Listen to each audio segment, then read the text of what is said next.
പൗരസ്ത്യ കൽദായ സുറിയാനി സഭ മുൻ അധ്യക്ഷൻ മാർ അപ്രീം വിടവാങ്ങി. മെത്രാപ്പോലിത്തയുടെ ഭൗതികദേഹം മാർത്ത് മറിയം പള്ളിയിൽ പൊതുദർശനത്തിന് വെച്ചപ്പോൾ നിരവധി പേരാണ് ആദരാഞ്ജലി അർപ്പിക്കാനെത്തിയത്. സംസ്കാര ശുശ്രൂഷ വ്യാഴാഴ്ച ഉച്ചയ്ക്ക് 1 മണിക്ക് കുരുവിളയച്ചൻ പള്ളിയിൽ നടക്കും.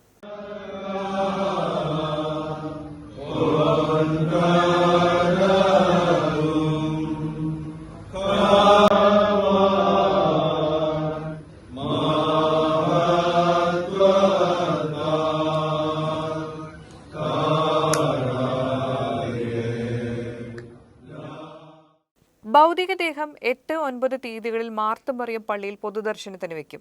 വ്യാഴാഴ്ച 11 മണിക്ക് നഗരി കാണിക്കൽ ചടങ്ങ് നടക്കും. നർമ്മബോധത്തിന്റെയും മനുഷ്യസ്നേഹത്തിന്റെയും ആൾരൂപമായിരുന്ന അപ്രീം തൃശൂരിന്റെ സാംസ്കാരിക രംഗത്ത് നിറസാന്നിധ്യമായിരുന്നു.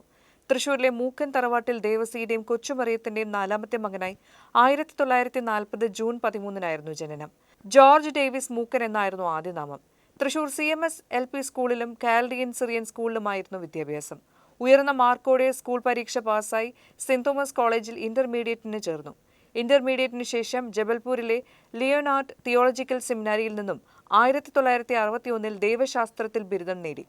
ദൈവം കൈപിടിച്ച് നടത്തിയതുപോലെയായിരുന്നു ജോർജ് ഡേവിസ് മൂക്കൻ സഭാനാഥനാകുന്നത്. വീട്ടിൽ നിന്ന് എതിർപ്പുണ്ടായിട്ടും അച്ഛനാവാൻ അദ്ദേഹം എടുത്ത തീരുമാനം തെറ്റായിരുന്നില്ലെന്ന് പിന്നീട് കാലം തെളിയിച്ചു. 70-ലേറെ പുസ്തകങ്ങളുടെ കർത്താവായ അദ്ദേഹത്തിന് സിത്താറിലും പ്രാവീണ്യമുണ്ടായിരുന്നു. സഭകൾ തമ്മിലുള്ള തർക്കം സമവായത്തിലെത്തിച്ചതാണ് മാർ അപ്രീമിന്റെ വലിയ സംഭാവന. ശത്രുതാഭാവത്തിലായിരുന്ന കത്തോലിക്ക സഭയുമായി പൗരസ്ത്യ സഭയെ അടുപ്പിച്ചതും അപ്രീമിന്റെ ക്ഷമയോടെയുള്ള പ്രവർത്തനമായിരുന്നു. പരസ്പരം സ്നേഹിക്കുക, സഹകരിക്കുക എന്നതായിരുന്നു അദ്ദേഹം എപ്പോഴും പറഞ്ഞുകൊണ്ടിരുന്നത്.